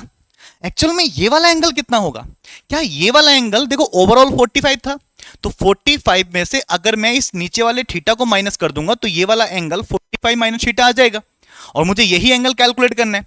यानी कि मुझे बताना है 45 को मैं π/4 लिख सकता हूं, और माइनस के थीटा की वैल्यू tan इनवर्स 1/2 आ चुकी है, ये मुझे निकालना है ये वाली वैल्यू किसके बराबर होगी। ठीक है, इतनी बात सबको समझ में आ चुकी है। अब जरा ध्यान से देखो, ठीक है, कि मान के चलो कि ये वाली वैल्यू k के बराबर है। अगर मैं इस वाली वैल्यूज को वहां भेज दूंगा तो यहां बचेगा π/4 is equal to k plus tan inverse 1/2। अब यार एक बहुत सिंपल सी बात मैंने इससे पहले क्वेश्चन में भी डिस्कस किया है। एक कंडीशन होती है कि अगर tan inverse 1/3 plus tan inverse 1/2 मुझे दिखाई देता है तो वो वाली वैल्यू π/4 के बराबर होती है। याद रहेगा तो जल्दी से सोल्व हो जाएगा। अगर tan इनवर्स समथिंग और tan इनवर्स समथिंग π/4 है, अगर एक 1/2 है तो दूसरा 1/3 होगा, या एक 1/3 है तो दूसरा 1/2 होगा। यस, तो इस बिहाव पर क्या मैं कह सकता हूं कि इस k की जो वैल्यू आनी चाहिए वो tan इनवर्स 1/3 होगी, और tan इनवर्स 1/3 क्या ऑप्शन नंबर बी में है, तो 20 का राइट आंसर बन जाएगा माय डियर। यस, तो ये वाली बात भी क्लियर समझ में आ चुकी है। नेक्स्ट बात कर लेते हैं, क्वेश्चन नंबर 49 हमसे क्या कह रहा है इसको भी समझ लेते हैं। इसने कहा कि k का मान क्या होगा, और एक हमारे पास एक क्वाड्रेटिक इक्वेशन है और इसका मूल है, यानी कि इसका रूट जो है वो एक k है। तो हमें बताना है कि इस पूरे की वैल्यूज किसके बराबर होगी। यार इसके वैल्यूज पूछ रहा है tan inverse k plus tan inverse 1/k। एक तरीका तो ये होगा कि मैं पूरा यहां से इसके रूट्स निकाल लूंगा और वो k की वैल्यूज होंगी और यहां पर रख के इसको सिंप्लीफाई करूंगा। पर क्या मुझे पता है tan inverse a plus tan inverse b का फॉर्मूला क्या होता है? अगर मैं इस फॉर्मूले को लगाता हूं तो फॉर्मूला बनता है tan inverse a plus b, ऊपर k है प्लस 1/k, नीचे कितना जाता है 1 minus a into B, a into B, B का वैल्यू 1/k। अब जरा ध्यान से देखो, इस k से k कटेगा तो नीचे मेरे पास जीरो आ गया, नीचे अगर मेरे पास जीरो आया तो मेरे पास बन गया इनफाइनाइट, और tan inverse infinite, infinite tan में कितने की वैल्यू होती है 90 की वैल्यू होती है, यानी कि इसको लिख सकता हूं tan इनवर्स और tan 90 यानी कि π/2, और यहां से रिजल्ट कितना आ जाएगा डियर π/2 आ जाएगा, क्योंकि tan इनवर्स tan तो आपस में नेग्लेक्ट हो जाएंगे। तो π/2 इन ऑप्शन नंबर डी में दिया गया है और डी वाला इसका राइट आंसर हो जाएगा। क्वाड्रेटिक इक्वेशन के यूज करने की जरूरत नहीं पड़ी, हम यूज कर सकते हैं, हम अपना टाइम वेस्ट कर सकते हैं। अगर आपकी इच्छा हो तो आप टाइम वेस्ट करके, ठीक है, यहां से रूट्स निकाल सकते हैं, फिर वैल्यूज रख सकते हैं। अब हम डायरेक्टली जब सॉल्व कर रहे हैं हमारे पास वैल्यूज ऐसी बन गई, डिवाइड में जीरो आ गया, तो ऑब्वियस सी बात है ऊपर कुछ भी हो फर्क नहीं पड़ता है ना, वो तो इनफिनिट बनेगा। तो इस तरीके से हमारा ये क्वेश्चन सिंप्लीफाई हो गया। नेक्स्ट देख लेते हैं। यार अभी अभी एक क्वेश्चन मैंने किया है, अभी जस्ट मैंने पीछे आपको बताया था, यहीं पर लिखा होगा, जरा ध्यान से देखना इस वाली बात को, कि tan inverse 1/3 plus tan inverse 1/2 π/4 के इक्वल होता है। एक सीधा सा स्टेटमेंट है, मैं याद करने के लिए इसलिए बोल रहा हूं क्योंकि कई बार यूज होता है, कैलकुलेशन आसान कर देगा। अब इसी कॉन्सेप्ट पर एक क्वेश्चन हमारे पास यहां पर बना, भाई इसने कहा tan inverse something and tan inverse 1/2 अगर π/4 है तो इस k का मान क्या होना चाहिए अकॉर्डिंग टू दिस, क्या 1/3 होना चाहिए। लो भाई ऑप्शन नंबर सी आ गया। कितना टाइम लगा, 1 second, 2 second, 3 second, 4 second, 5 second से ज्यादा तो लगेगा नहीं ना किसी को भी, मार्क करने में भी 5 सेकंड से ज्यादा नहीं लगेगा, ठीक है। 1-2 सेकंड का क्वेश्चन था, सॉल्व हो गया। स्टेटमेंट अगर क्लियर है, याद है, तो चीजें आसान बनेंगी, अपने आप आसान बनेंगी। थोड़ा सा और आगे बात कर लेते हैं, नेक्स्ट बात करते हैं। इसने कहा under what condition will the line इतना एंड इतना आर परपेंडिकुलर। यार बहुत सिंपल सी बात है, जरा मेरी बात को ध्यान से समझिएगा। अगर मैंने कहा एक लाइन मेरे पास ax plus B Y plus C is equal to 0 है, और मैं कहूं कि सर इसकी स्लोप कितनी है, अगर मैं इसकी स्लोप कह रहा हूं तो इसकी स्लोप निकल के आती है माइनस, एंड जो x का कोफिशिएंट है वो डिवाइड बाय जो y का कोफिशिएंट है वो, ये मेरे पास इसकी स्लोप होती है। मैं कहूं कि सर इसके एक परपेंडिकुलर लाइन और हो, कैसी लाइन हो, इसके जस्ट एक परपेंडिकुलर अगर लाइन है तो उसकी स्लोप क्या होगी, तो उसकी स्लोप जैसे ये वाली स्लोप है ना, तो रिजल्ट क्या होता है कि इसके डिनोमिनेटर को न्यूमिनेटर और न्यूमिनेटर को डिनोमिनेटर बना दो, साइन चेंज कर दो, तो ये b/a हो जाएगा, ठीक है ना। यानी कि अगर एक लाइन की स्लोप मुझे पता है तो दूसरी लाइन की स्लोप मैं ऑटोमेटिकली निकाल सकता हूं। या एक रिलेशन ये कह सकते हैं कि एक लाइन मेरे पास दे रखी है, दूसरी लाइन भी दे रखी है। मान लीजिए पहली लाइन की स्लोप m1 है और दूसरी वाली जो लाइन इसके परपेंडिकुलर लाइन है, ठीक है, उसकी स्लोप हमने माना m2 है। तो रिजल्ट ये होता है कि m1 का मल्टीप्लाई अगर m2 के साथ करूंगा तो -1 आना चाहिए। This is the result. अब इसी कॉन्सेप्ट का यूज यहां पर अगर मैं करता हूं तो जरा देखते हैं भाई, ये वाली जो कंडीशन है, लाइन है, और ये जो लाइन है एक दूसरे के लंबवत है, यानी कि परपेंडिकुलर है। परपेंडिकुलर है तो इसकी स्लोप निकालूंगा तो पहले लिखेंगे माइनस, x का कोफिशिएंट कितना है m² डिवाइड में y का कोफिशिएंट कितना है n, ठीक, ये इसका आ गया m1 वाली वैल्यूज मैंने निकाल ली। फिर निकालनी है इसकी स्लोप m2 लेंगे और m1 और m2 का मल्टीप्लाई करेंगे, तो डायरेक्टली मल्टीप्लाई कर देता हूं। इसकी स्लोप कैसे निकालेंगे, माइनस लेंगे, x का कोफिशिएंट कितना n² डिवाइडेड बाय y का कोफिशिएंट कितना -m, तो माइनस माइनस प्लस हो गया, यहां पर मेरे पास m निकल के आ गया, और ये वैल्यू -1 के इक्वल आनी चाहिए। इस माइनस से ये वाला माइनस भी कट गया, m से स्क्वायर वाला कट गया, n से स्क्वायर वाला कट गया, ऊपर बचा mn इज इक्वल टू बचा n 1। इस 1 को अगर मैं इधर लेके आता हूं तो mn -1 इज इक्वल टू 0 के बराबर देखने के लिए मिलेगा। क्या ऐसा ऑप्शन ए में दे रखा है, ठीक है, ए ऑप्शन बिल्कुल करेक्ट हो जाएगा। ठीक है, देखो कितना सिंपल सा कॉन्सेप्ट था, बहुत बेसिक कॉन्सेप्ट है 2D का। अगर ये कॉन्सेप्ट पता है तो ये क्वेश्चन बहुत सिंपल हो गया ना। आगे बढ़ जाते हैं, नेक्स्ट क्वेश्चन की बात करते हैं। ये क्वेश्चन डिस्टेंस फॉर्मूला पर बेस्ड है, देखते हैं। इसने कहा कि यदि P और Q, ठीक है, 0 और 1 के बीच में है, ठीक है भाई, यानी कि P और Q जो पॉइंट है वो 0 और 1 के बीच वास्तविक संख्याएं हैं, यानी कि P की वैल्यू 0 और 1 के बीच में होनी चाहिए, सेम Q की वैल्यू भी और रियल नंबर होने चाहिए। जैसे कि बिंदु, ये कुछ पॉइंट दे रखे हैं, 3 पॉइंट मेरे पास हैं, एक समबाहु त्रिभुज से हैं। समबाहु त्रिभुज का मतलब समझ रहे हैं? समबाहु त्रिभुज का मतलब ये हो गया कि उसकी ऑल साइड्स इक्वल होंगी, ऑल साइड्स इक्वल होंगी और ऑल एंगल भी इक्वल होंगे और हर एक एंगल 90 60 60 60 डिग्री का होगा, इतना पता है। तो P प्लस Q किसके बराबर होगा, ऐसा हमसे पूछने की कोशिश कर रहा है। चलो भाई देखते हैं। इसका मतलब हमारे पास एक ट्रायंगल बनाना पड़ेगा और हमने एक ट्रायंगल यहां पर तैयार कर लिया। ट्रायंगल का कुछ नाम क्या है, नाम हमें नहीं पता, चलो हम ऐसी पॉइंट ले लेते हैं। ये पॉइंट है P, 1, एक पॉइंट है 1, Q और एक पॉइंट मेरे पास है 0, 0। ठीक है, 0, 0 मेरे पास एक पॉइंट दे रखा है, ऐसा हमने यहां पर देख लिया। अब हमें इसको क्या करना है, सिंप्लीफाई करना है। ठीक है, चलो देखते हैं। यहां से अगर मैं ध्यान से देखता हूं तो चूंकि ये वाली डिस्टेंस और ये वाली डिस्टेंस दोनों तीनों बराबर होंगी। अगर मैं इन दोनों की डिस्टेंस निकालता हूं तो डिस्टेंस के लिए हम अंडर रूट लगाते हैं, इक्वल टू में फिर से रूट लगाऊंगा, तीसरी वाली डिस्टेंस फिर से इक्वल टू अंडर रूट लगाऊंगा, तो अंडर रूट वाले तो आपस में काट देता हूं ना, तीनों तरफ स्क्वायर करके, तो अंडर रूट वाला काट देंगे, बचेगा कितना, एब्सिसा, यानी कि जो भुज वाला है इसका डिफरेंस। P में से 0 माइनस करेंगे तो P, तो ये बचेगा P² प्लस के, 1 में से 0 माइनस करेंगे 1, तो ये 1 का स्क्वायर, यानी कि इसका डिस्टेंस मेरे पास कितना आया, P² प्लस 1 आया। इनका डिस्टेंस निकालते हैं, इनका डिस्टेंस आएगा 1 में से 0 माइनस करेंगे 1 का स्क्वायर 1 प्लस, और Q में से 0 माइनस करेंगे तो Q का स्क्वायर, ये आ गया। दो कंडीशन आ गई। तीसरी कंडीशन, इनका डिस्टेंस भी उतना ही होना चाहिए, बराबर होना चाहिए, रूट तो कट गया, तो ये बनेगा P-1, तो P-1 का होल स्क्वायर प्लस, और ये Q-1 या 1 - Q, बात एक ही होती है। ठीक है, क्योंकि स्क्वायर कर रहे हैं तो नेगेटिव का फर्क आएगा, स्क्वायर करने पर तो पॉजिटिव बन ही जाएगा, तो इसको लिख सकते हैं हम Q-1 का होल स्क्वायर, ऐसा बन गया। देखो अगर मैं इन दोनों को एक साथ ले लूं तो इन दोनों से क्या कंडीशन बनेगी कि हम देखेंगे कि 1 से 1 कट जाएगा तो P² बराबर Q², या मैं कह सकता हूं कि P की वैल्यू Q के बराबर निकल के आएगी। तो यहां से कंडीशन है कि P की वैल्यू Q के बराबर है, इतना हमको समझ में आ गया है। ठीक, दूसरी बात करते हैं कि इनमें से कोई सी भी एक कंडीशन, ठीक है, ये इसके बराबर ले लो, चाहे इसको इसके बराबर ले लो, तो मैं इसको और इसको बराबर रख लेता हूं क्योंकि तीनों बराबर थे। तो यहां से क्या बना था, P² प्लस 1 बना था। यहां से इसका स्क्वायर खोलूंगा तो A का स्क्वायर प्लस B का square minus 2AB, again A² plus B का स्क्वायर माइनस 2AB, ये मेरे पास बन गया P² ऑलरेडी कट चुका है। अब देखो P की वैल्यू Q के बराबर है ना, तो मैं इसको किसी एक ही टर्म्स में कन्वर्ट कर लेता हूं। देखो 1 से 1 भी कट रहा है, यहां पर कितना बना बच्चा, ये बना 2P, और ये भी तो 2P के बराबर होगा क्योंकि P की वैल्यू Q के बराबर ही है। तो ये 2P और 2P मेरे पास हो जाएगा माइनस का 4P, एंड प्लस का इसको भी P मान लेता हूं तो ये बन जाएगा P²। यस, और अगर मैं इसको सिंप्लीफाई करता हूं तो मैं आपसे देख सकता हूं ना कि ये P² माइनस 4P लिखा हुआ था, इक्वल टू 0 था। अगर मैं P कॉमन लूंगा तो P माइनस 4 बचेगा, इक्वल टू 0, यानी कि P की वैल्यू एक तो 0 आ जाएगी, ठीक है, और एक P की वैल्यू 4 के इक्वल हो जाएगी।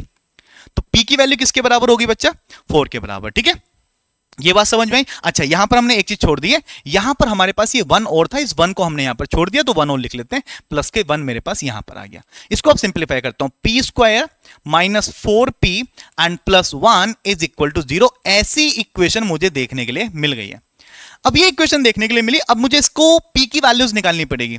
मुझे वैल्यू किसकी पूछी है, P प्लस Q। भाई Q तो P के बराबर ही है ना, यानी कि मुझसे वैल्यू पूछी है 2P की, वैल्यू 2P की पूछी होगी ना, तो मुझे 2P की वैल्यू निकालनी है। 2P की वैल्यूज निकालने के लिए मैं क्या कर सकता हूं, इसको रूट निकालता हूं तो P की वैल्यूज कितनी आएगी, देखो क्वाड्रेटिक फॉर्म लगाते हैं, माइनस के B, माइनस B मतलब माइनस का 4, तो प्लस का 4 हो जाएगा, plus minus under root B², 4 का स्क्वायर 16, माइनस 4 A और C 1 और 1 है, डिवाइड में 2A, तो 2 इंटू 1 2 आ जाएगा। ये बचा 4 प्लस माइनस 16 में से 4 जाएगा 12, 12 को लिख सकता हूं 2√3, एंड डिवाइड मेरे पास कितना है डी, 2 है।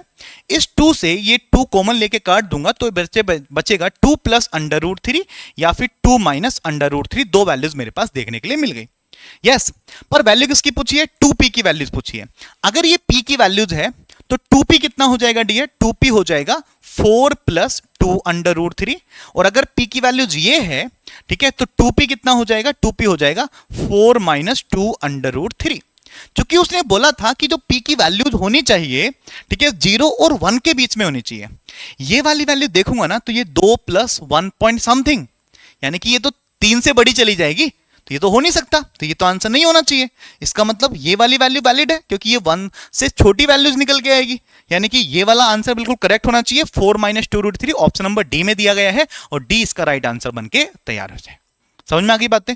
बहुत बेसिक कॉन्सेप्ट था, डिस्टेंस फॉर्मूले पर बेस्ड था, बस थोड़ी सी कैलकुलेटिव था, वो हमने चीजें कर ली हैं। आगे बढ़ जाते हैं, नेक्स्ट क्वेश्चन की हम बात करते हैं। नेक्स्ट क्वेश्चन हमसे क्या कह रहा है? इसने कहा एक त्रिभुज के शीर्ष हैं 1,1, 0,0 एंड 2,0। त्रिभुज के कोणीय समद्विभाजक P पर मिलते हैं, P के निर्देशांक क्या हैं? अब इस बात को थोड़ा समझना, ये कहीं ना कहीं डेफिनेशन है किसी चीज की। ट्राइंगल का ही एक पॉइंट होता है जिसकी डेफिनेशन ये दे रखी है। इसने कहा पहले एक ट्राइंगल बना लेते हैं, ठीक है, जैसे उसने कहा एक ट्राइंगल हम बना लेते हैं। ट्राइंगल हमने बनाया, ट्राइंगल के पॉइंट कितने? पॉइंट है मेरे पास 1,1, फिर पॉइंट क्या है 0,0, फिर पॉइंट मेरे पास क्या है, फिर पॉइंट है 2,0। ऐसे करके मैंने यहां पर 3 पॉइंट डिसाइड कर, मतलब 3 पॉइंट दे रखे, तीनों निकाल लिए। उसने कहा vertexes of a triangle are इतना, the angular bisector of the triangle. Angular bisector का मतलब हुआ कि जैसे ये एंगल है तो इस एंगल को बिल्कुल आधा आधा कट करते हुए लाइन मैंने ड्रॉ करी, इस एंगल को भी आधा आधा कट करते हुए लाइन ड्रॉ करी, इस एंगल को भी आधा आधा करते हुए लाइन ड्रॉ करी, और ये वाला जो पॉइंट है, ये वाला पॉइंट हमसे पूछना चाह रहा है, ये वाला पॉइंट क्या होगा। इस क्वेश्चन को डायरेक्टली ये भी बोल सकता था कि सर मुझे इन सेंटर बता दो, ठीक है ना, पर उसने इन सेंटर की एक डेफिनेशन जो होती है कि तीनों एंगल को अर्धक, तीनों एंगल का समद्विभाजक वाला एंगल का समद्विभाजक करेंगे, अर्धक करेंगे, उनको मिलाएंगे, तीनों जहां मिलते हैं वो इसका इन सेंटर होता है, ठीक है। तो अंतः केंद्र होता है, यानी कि हमसे अंतः केंद्र पूछ रहा है। अब ये अंतः केंद्र कैसे निकालेंगे इसके बारे में बातचीत करते हैं।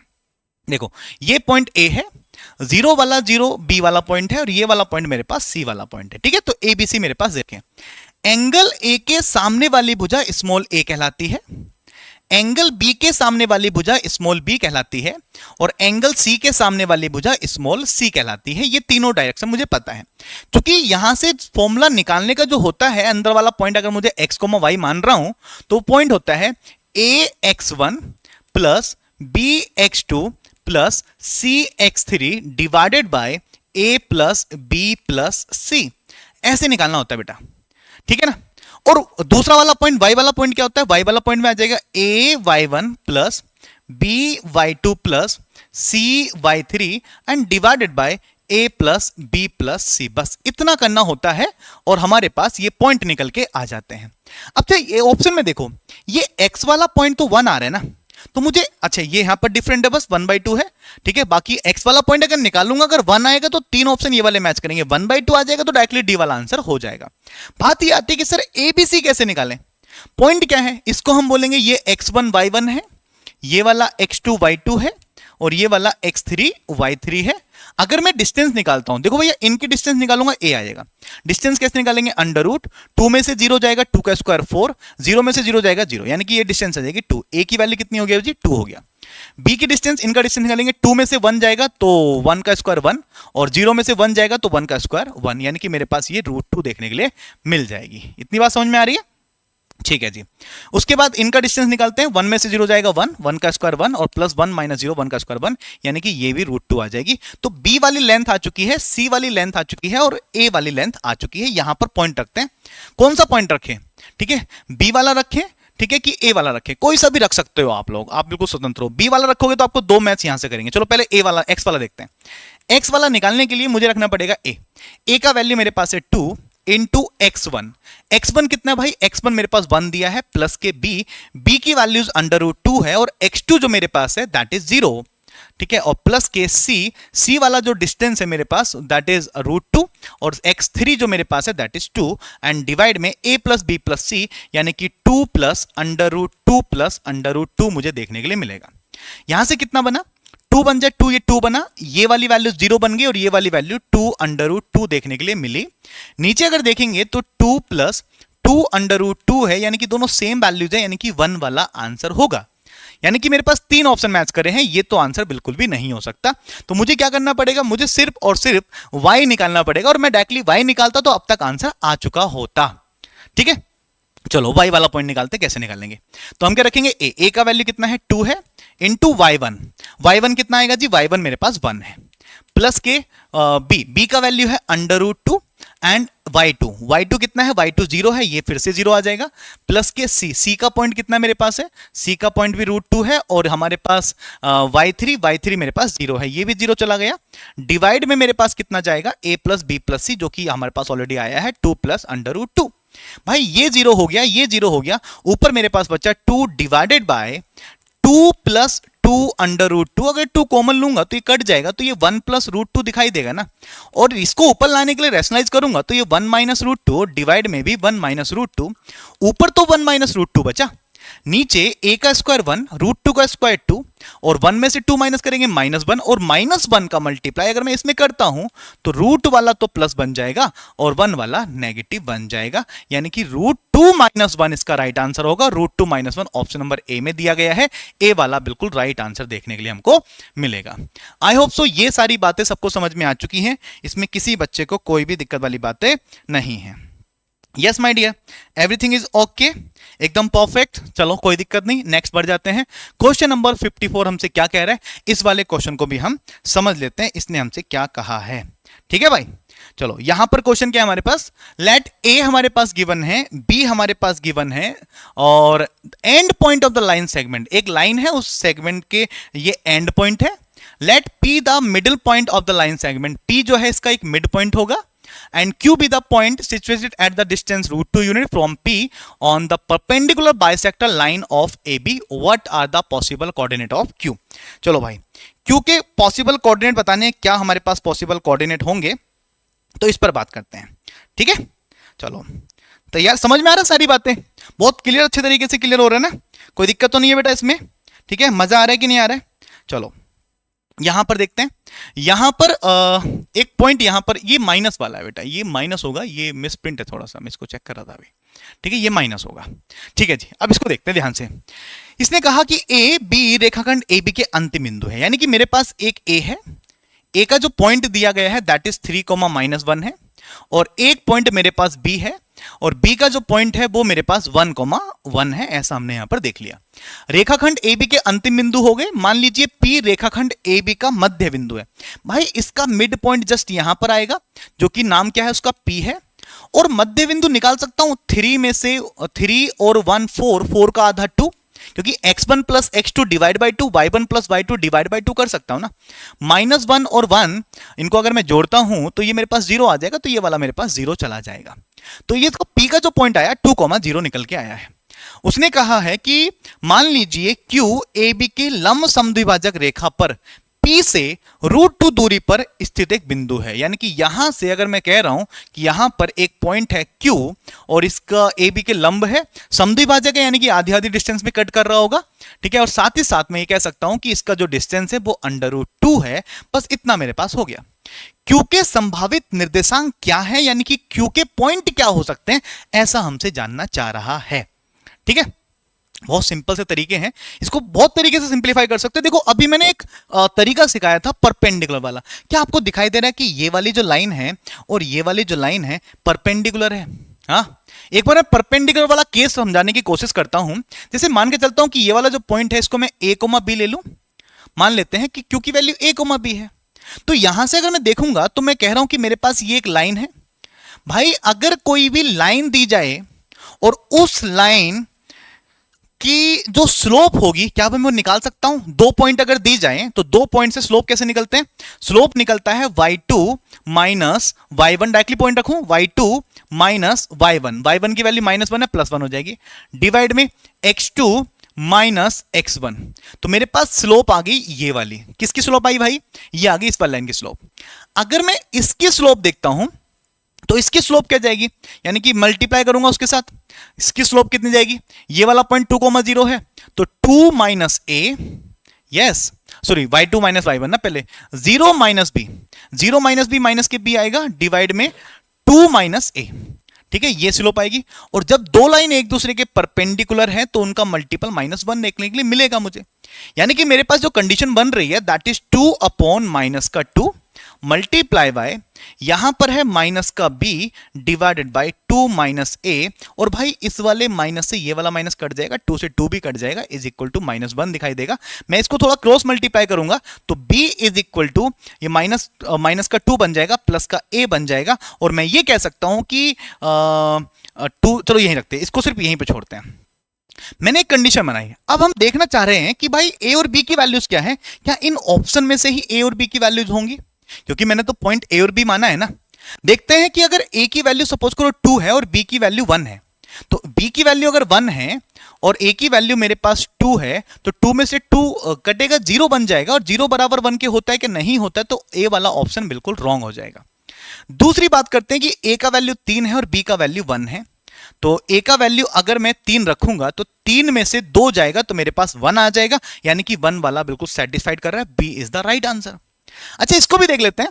यहां पर देख सकते हो कि 2 है और यहां पर -2 प्लस 2 करेंगे तो 0 बन जाएगा, 0 बराबर 2 के हो नहीं सकता। इसको देखेंगे, b की वैल्यू 3 है और a का वैल्यू प्लस के 1 है, ये -1 और ये 3 बराबर नहीं है, इसका मतलब ये भी आंसर नहीं है।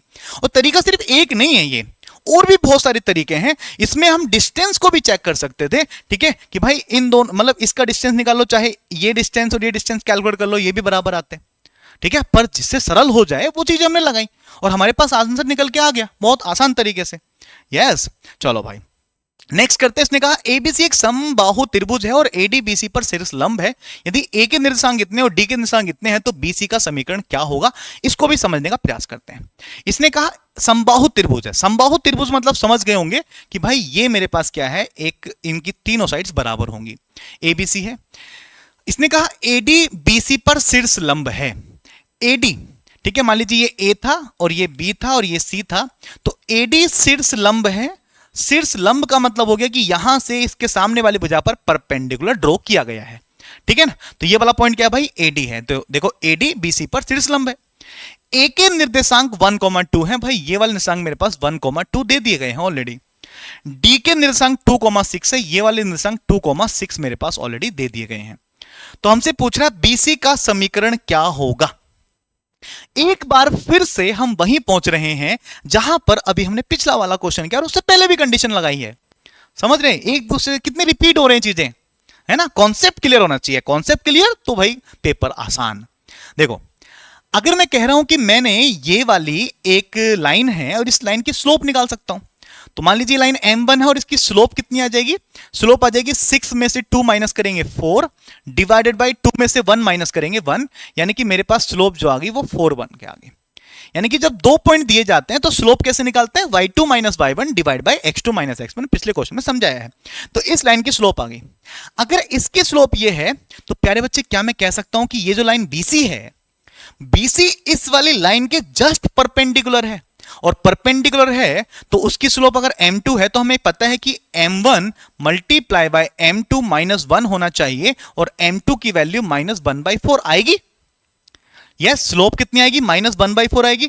तो भाई जो भी इक्वेशन होगी उसकी स्लोप -1/4 होनी चाहिए। चेक करते हैं इसकी स्लोप कितना है, ठीक है ना। ये चीजें सही करी ना हमने, कुछ गलत तो नहीं किया इसमें, ठीक है। पॉइंट हमारे पास एकदम परफेक्ट है, ठीक है। अच्छा, एक गलती हमने यहां पर कर दी है बाय मिस्टेक, ठीक है। देखो डी वाला पॉइंट जो था माइनस के 2,6 था। अच्छा, मैंने यहां से पॉइंट लिया, यहां पर माइनस वाला गायब था, एक्चुअली में माइनस होना था ये। तो इसको मैं थोड़ा करेक्ट कर लेता हूं, ये माइनस आएगा, ठीक है। अगर ये माइनस आएगा तो 6 में से 2 जाएगा प्यारे बच्चे, तो 4 बचेगा, और -2 में से 1 माइनस करेंगे तो माइनस का 3 बनेगा, ये माइनस का 3 बनना था, ठीक है। अब समझ में आ गया, m1 इतना हो गया। चलो इसको दोबारा कर लेते, कोई दिक्कत नहीं। m2 डायरेक्टली निकाल सकते हैं, m2 के लिए साइन चेंज कर दो, प्लस हो जाएगा और 3/4 हो जाएगा, यानी कि स्लोप मेरे पास 3/4 आनी चाहिए। 3/4 कहां आएगी, इसकी स्लोप निकालता हूं। माइनस लगाते हैं, x का कोफिशिएंट 3 है, y का कोफिशिएंट 4 है। आंसर मैच नहीं कर रहा है क्योंकि माइनस में आ रहा है, आना चाहिए प्लस में। इसकी स्लोप निकालते हैं तो माइनस x का कोफिशिएंट 4 है, y का कोफिशिएंट 3 है, मैच नहीं करेगा। इसका निकालते हैं माइनस, ऊपर 4 नीचे माइनस के 3 आएगा, माइनस माइनस कटेगा, 4/3 भी आंसर नहीं है। इसकी स्लोप निकालते हैं, माइनस तो लगाते हैं 3 बटे y का कोफिशिएंट माइनस के 4 है, तो माइनस माइनस प्लस हो जाएगा ऑलरेडी, और 3/4 मुझे मिल चुका है ऑप्शन नंबर डी से। तो डी वाला राइट आंसर होगा। एक कॉन्सेप्ट पे 3 क्वेश्चन मैंने करा दिए हैं। अब आप समझ सकते हो कि इस PYQ सीरीज का महत्व कितना है और कितना इंपॉर्टेंट ये चीजें आपके लिए हो रही हैं, ठीक है जी। चलो भाई नेक्स्ट, उस वृत्त का समीकरण जिसका व्यास 10 सेंटीमीटर है, उसके दो व्यास के समीकरण इतना और इतना है। भाई आपको एक चीज समझ में आ रही है कि ये x प्लस वाई बराबर 0 है और x माइनस वाई बराबर 0, और उसने कहा ये व्यास है। भाई जरा मैंने समझो, ये सर्कल है, इसका एक व्यास ये रहा और एक व्यास ये रहा डायमीटर। ये जिस पॉइंट पे कट करेंगे वो इसका सेंटर पॉइंट होगा कि नहीं होगा? वो इसका सेंटर पॉइंट होगा, यस और नो? चलिए भाई, अच्छा सेंटर पॉइंट कितना होगा? सेंटर पॉइंट भी 0,0 होगा। वो हमें समझ में आ रहा है। कैसे? वो ऐसे समझ में आ रहा है क्योंकि अगर मैं इसको सिंप्लीफाई करता हूं तो ये वाली वैल्यूज कटेगी और ये 2x बराबर 0, तो x की वैल्यू तो 0 आ गई, और x की वैल्यू 0 में किसी भी इक्वेशन में रखूंगा तो y का वैल्यू भी 0 आएगा, यानी कि सेंटर पॉइंट तो 0,0 होगा। अगर सेंटर पॉइंट 0,0 होता है तो कंडीशन होती है x square plus Y square बराबर आर स्क्वायर। अगर सेंटर वाला पॉइंट 0,0 तो मुझे सिर्फ r निकालने की आवश्यकता है ना। अगर मुझे r पता लग जाएगा तो बात बन गई। और भाई क्वेश्चन ने क्या कहा? उस वृत्त का समीकरण जिसका व्यास 10 सेंटीमीटर है। भाई व्यास रेडियस का डबल होता है, तो रेडियस कितनी बनेगी? रेडियस क्या 5 बनेगी? और रेडियस 5 बनेगी तो r की वैल्यू 5 रखूंगा तो 5 का स्क्वायर 25, तो x square plus Y square बराबर 25। क्या एकदम फुद्दू सा क्वेश्चन था, ठीक है, और ये इतना आसान क्वेश्चन आराम से सॉल्व हो गया। बताओ भाई, क्या पेपर टफ था? नहीं, ठीक, बस concept basic fundamental clear, fundamental clear, और अप्रोच क्वेश्चन को कैसे लगाना है। और ये अप्रोच एक दिन में नहीं आता, 2 दिन में नहीं आता, प्रैक्टिस, लगातार प्रैक्टिस, ठीक है। और जब मैथमेटिक्स में प्रैक्टिस करते हैं तो चीजें अपने आप सरल होनी स्टार्ट हो जाती हैं, ठीक है, मैथ से प्यार हो जाता है। आगे बात कर लेते हैं। इसने कहा कि एक वर्ग है, ठीक है ना, square is the inscribed in a circle. अच्छा, एक वर्ग वृत्त के अंतर्गत अंकित है, ठीक है ना। स्क्वायर जो है वो inscribed in a circle. Circle की इक्वेशन मेरे पास दे रखी है, हमने एक डायग्राम बनाया, डायग्राम समझाता हूं। ये मेरे पास है और इसका जो मेरे पास स्क्वायर है वो हमारे पास कुछ इस तरह से दिया गया होगा, ठीक है ना। यानी कि इस स्क्वायर, ये स्क्वायर वाली साइड है, यानी कि ये दिखने में अलग लग रहा होगा पर हम समझेंगे स्क्वायर है, ठीक है जी। Its sides are parallel to the coordinate axis. अच्छा, एक कंडीशन और है, इसकी जो साइड्स है ना, यानी कि जो स्क्वायर की साइड्स है वो जस्ट पैरेलल है कोऑर्डिनेट एक्सिस। कोऑर्डिनेट एक्सिस का मतलब क्या हो गया? एक्स एक्सिस और वाई एक्सिस। यानी कि ये वाली लाइन, अगर मैं कह रहा हूं कि ये एक्स एक्सिस, वाई एक्सिस है, ये एक्स एक्सिस है, तो ये वाली लाइन इसके पैरेलल है और ये वाली दो लाइन है ये इसके पैरेलल है ना, ये पैरेलल चल रही है। इतना बात समझ में आ रहा है। अब उसने कहा इसकी भुजाएं अक्षों के समानांतर है।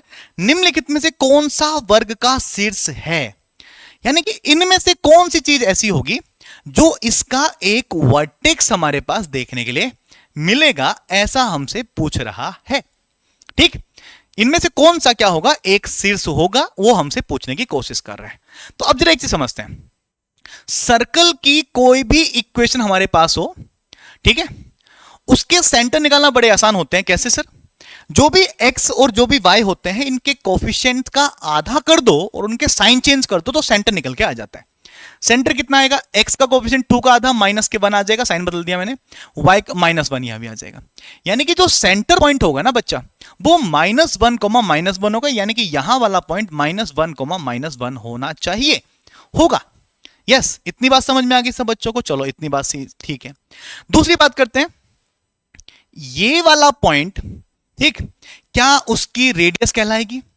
ठीक है, ये वाली पॉइंट का रेडियस कहलाएगी, क्योंकि ये इस पे टच कर रहा होगा ना, और ये सेंटर है, तो सेंटर से सरकमफेरेंस तक इसकी रेडियस आती है, रेडियस होती है, इसका मतलब ये तो रेडियस होगी, ठीक है भाई, ये रेडियस होगी।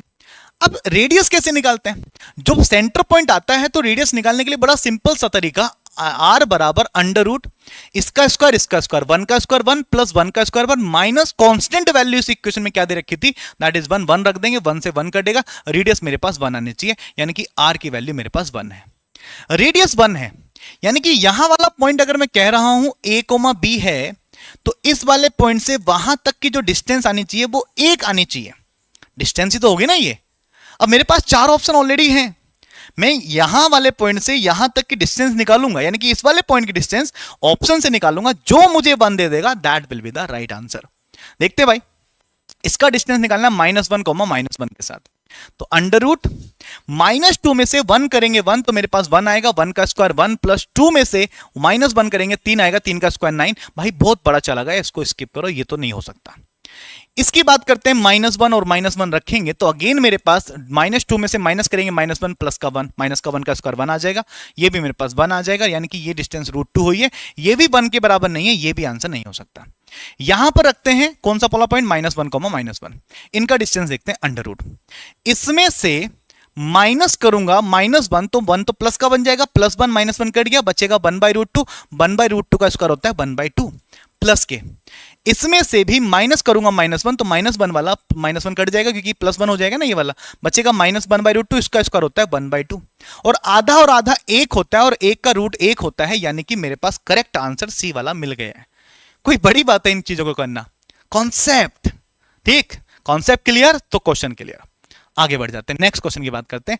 एक दिया गया है परवलय y² बराबर 4x की स्पर्श रेखा yx की धनात्मक दिशा से 45 के कोण पर झुकी हुई है। स्पर्श रेखा और परवलय का संपर्क बिंदु क्या है, ऐसा हमसे पूछने की कोशिश कर रहा है। देखना, ध्यान समझना मेरी बात को। कंडीशन क्या है, y² बराबर 4x, y² बराबर कितना है 4x है, ऐसा हमारे पास दिया गया है। स्पर्श रेखा एक्स एक्स की धनात्मक दिशा से, देखो हमारे पास ये वाला जो पैराबोला बनेगा, पैराबोला तो कुछ ऐसा बन रहा होगा, ठीक है ना, और इस पर क्या है, एक स्पर्श रेखा, एक टेंजेंट है, यानी कि इस पर टच करती हुई एक लाइन जारी होगी, ठीक है, जो कि एक्स एक्स की धनात्मक दिशा में 45 का कोण बना रही है, यानी कि ये वाला जो एंगल बन रहा है 45 डिग्री का कोण बन रहा होगा, पर झुकी हुई है। स्पर्श रेखा और परवलय का संपर्क बिंदु क्या है, यानी कि ये वाला जो पॉइंट है, ये पॉइंट मुझे निकालना है, ये वाला पॉइंट क्वेश्चन मार्क क्या होगा, ऐसा हमसे क्वेश्चन पूछ रहा है। पर हमारे पास इसकी इक्वेशन तो दिखाई दे रही है, पर वो चीजें क्या है, वो कैसे पता लगेगा, उसके बारे में थोड़ा बातचीत करते हैं। बच्चा कोई भी इक्वेशन मेरे पास दे रखी है, उसकी अगर मुझे टेंजेंट की इक्वेशन निकालनी है, ठीक है, तो क्या करता हूं, टेंजेंट की इक्वेशन निकालने के लिए मैं इसका डेरिवेटिव करूंगा तो मेरे पास बनेगा 2y, ठीक है ना, and dy/dx is equal to 4x का डेरिवेटिव आ जाएगा 4, यहां 2 से 2 टाइम्स कट जाएगा, एंड dy/dx जो इक्वल टू आएगा दैट इज 2/y के इक्वल होगा। और ये क्या होती है, ये उसकी स्लोप निकल के आ गई भाई, क्या निकल के आ गई, स्लोप निकल के आ गई, ये स्लोप आ गई। किसी भी कर्व की स्लोप निकालनी है, उसका डेरिवेटिव कर दीजिए, dy/dx इज द टेंजेंट, या स्लोप कह सकता हूं मैं उसको, ग्रेडियंट कह सकता हूं मैं उसको। तो मेरे पास क्या आ गई, स्लोप निकल के आ गई। पर इस लाइन की जो स्लोप आई है वो 2/y आई है, पर एक एंगल भी मुझे दिया गया है। अगर किसी भी लाइन का एक्स एक्सिस की पॉजिटिव डायरेक्शन के साथ अगर एंगल दिया गया है, उसकी स्लोप m बराबर tan थीटा भी तो होती है, यानी कि tan 45 भी तो उसकी स्लोप होगी, और tan 45 कितना होता है, 1 होता है, यानी कि सर स्लोप तो 1 भी होनी चाहिए। और अगर स्लोप 1 होगी तो क्या मैं कह सकता हूं कि ये वाली स्लोप बराबर है, क्योंकि सेम चीज की है, तो 1 इज इक्वल टू 2/y होगा, तो क्या मैं कह सकता हूं y की वैल्यू 2 हो जाएगी मेरे शेर। अगर y की वैल्यू 2 होगी तो y की वैल्यू 2 अगर मैं यहां डालता हूं, ठीक है ना, तो क्या मुझे दिखाई देगा कि x की वैल्यूज निकल के आ जाएगी। y की वैल्यू अगर मैं 2 रखूंगा, 2 का स्क्वायर 4, 4 से 4 कटेगा, x की वैल्यू 1 आ गई। और ऑप्शन में देखो y की वैल्यू 2 सिर्फ एक ही ऑप्शन में है, यानी कि डी वाला इसका राइट आंसर भी तो होगा, बाकी चीजें चेक ही क्यों करनी है, बस हो गया कंडीशन। इस तरीके से इन क्वेश्चन को सिंप्लीफाई कर लेंगे। आगे बढ़ जाते हैं नेक्स्ट क्वेश्चन की तरफ। What is the distance between two foci of the hyperbola. अच्छा जी, देखो हाइपरबोला दे रखा है, फोकाई की डिस्टेंस निकालनी है, ठीक है। फोकाई क्या होता है, फोकाई होता है हमारे पास AE plus minus AE, 0 and, ठीक है, ये फोकाई होता है। डिस्टेंस कैसे निकालेंगे, तो दो फोकाई, यानी कि एक प्लस का AE एक माइनस का AE, डिस्टेंस जो निकल के आएगी, डिस्टेंस जो हमसे पूछ रहा है between two foci that is 2AE, ये मेरे पास क्या होती है, डिस्टेंस होती है। कंडीशन क्या दे रखी है, 25x² प्लस माइनस के, ठीक है, 75y² इज इक्वल टू 225। सबसे पहली बात, इस वाले इक्वेशन को एक स्टैंडर्ड इक्वेशन में कन्वर्ट करेंगे तो डिवाइड बाय 225, क्योंकि इक्वल टू में 1 होता है किसी भी हाइपरबोला की इक्वेशन में। डिवाइडेड बाय 225, डिवाइड बाय 225 और डिवाइड बाय 225 इक्वल टू मेरे पास 1 बन गया, जो मुझे चाहिए था 25, 25 छक्का 150, 25 25 नीमा 225, 25 नीमा 225, ठीक है ना, ये 9 बार कट गया। 75 से कितनी बार, 75, ठीक है, दोनों 150, ठीक है, और 150 और 75 225, बिल्कुल सही बात है, यानी कि 3 बार ये कट गया। यानी कि मेरे पास जो कंडीशन बनी x² divide by 9 minus y² divide by 3 is equal to 1 देखने के लिए मिला। यस, ये क्या है 9a² है, ये क्या है मेरे पास b² है, और मुझे निकालना है ए ई का वैल्यू। ई क्या होता है भाई, ई होता है √a² plus b² divide by a², जो बड़ा वाला है उस पर बात कर रहे होते हैं। ये ई का वैल्यू निकालने का तरीका हाइपरबोला में, a का स्क्वायर 9 है, b का स्क्वायर 3 है, डिवाइड बाय 9 आ जाएगा, 9 और 3 कितना हो जाएगा मेरे पास 11 हो जाएगा, सॉरी 12 हो जाएगा। ठीक है, ऊपर 12, नीचे मेरे पास कितना आ जाएगा 3 आ जाएगा। 12 को क्या लिख सकता हूं, 12 को लिख सकता हूं मैं 2√3, डिवाइड में कितना मेरे पास ऑलरेडी 3 है, तो मेरे पास e का वैल्यू आ गया, मुझे वैल्यू निकालनी है इसकी, तो 2 इंटू ए, भाई a² 9 है तो a की वैल्यू 3 होगी, मल्टीप्लाई बाय e का वैल्यू 2√3 डिवाइड बाय 3 है, 3 से 3 कटेगा, 2 दूनी कितना हो गया 4, 4√3 इसके फोकाई की डिस्टेंस आ गई, जो कि ऑप्शन नंबर बी में दिया गया है। क्लियर, एकदम जबरदस्त तरीके से, कोई दिक्कत नहीं। चलो नेक्स्ट देख लेते हैं। If any point on an ellipse is इतना, then what is the eccentricity of the ellipse. भाई इसेंट्रिसिटी क्या होगी उस एलिप्स की, ऐसा मुझसे पूछा जा रहा है। दीर्घवृत्त पर जो भी पॉइंट होगा, हम देखो पॉइंट तो x, y ही होता है ना, दीर्घवृत्त की इक्वेशन तो पता हो तभी तो हम उसकी केंद्रता e की वैल्यू निकाल लेंगे। ठीक है ना, तो करते हैं भाई, इलिप्स में e कैसे निकालते हैं, e बराबर होता है √ बड़े का स्क्वायर माइनस छोटे का स्क्वायर डिवाइड बाय बड़े का स्क्वायर। ये इसका तरीका है। अब बड़ा देख लेंगे, a बड़ा की b बड़ा, वो अभी इक्वेशन बनाते हैं, पहले देखते हैं। हमसे समझ में आया कि भैया x का वैल्यूज ये है और y का वैल्यूज मेरे पास ये निकल के आया कि दीर्घवृत्त पर कोई बिंदु है जो कि मेरे पास 3 sin अल्फा और 5 cos अल्फा दे रखे हैं, उनकी उत्कीर्णता मेरे पास क्या होगी, ऐसा हमें यहां पर बताना है। तो हम बात करते हैं कि यहां पर जो ये पॉइंट है, हम कह रहे हैं कि x की जो वैल्यू है वो 3 sin अल्फा है, ठीक, और जो y की वैल्यूज है वो 5 cos अल्फा है, ऐसा मुझे दिखाई दिया। क्या मैं ऐसा कर सकता हूं कि अगर इस 3 को डिवाइड में भेजूंगा तो मेरे पास साइन अल्फा की वैल्यू x/3 आ जाएगी और यहां से कोस अल्फा की वैल्यू y/5 चली जाएगी। साइन और कोस के साथ एक रिलेशन हमको पता होगा कि साइन स्क्वायर अल्फा करूंगा, ठीक है, और प्लस कोस स्क्वायर अल्फा करूंगा तो क्या वो 1 के बराबर आता है। साइन स्क्वायर अल्फा का मतलब इसका स्क्वायर करना पड़ेगा ना, तो x² डिवाइड बाय 9 प्लस के y² divide by 25 is equal to 1। ये मेरे पास इक्वेशन बन गई। ये वैल्यू किसकी, a² की, ये वैल्यू किसकी, b² की। निकालना क्या है, उत्केंद्रता E क्या होगा, तो E अब बदल जाएगा ना, ठीक है, E क्या होगा, बड़े का स्क्वायर। देखो बड़ा वाला यहां पर b वाला जा रहा है, तो यहां पर इक्वेशन बनेगी b² minus a² divide by बड़े का स्क्वायर। ठीक, तो हिसाब से ए और बी पे डिपेंड करता है, ए और बी की वैल्यू जो बड़ी होगी, बड़ी वाले का स्क्वायर में से छोटे वाले का स्क्वायर घटा दो, नीचे बड़ा वाला। ठीक है, अब बड़ा वाला अगर बी है तो b² minus a² divide by b²।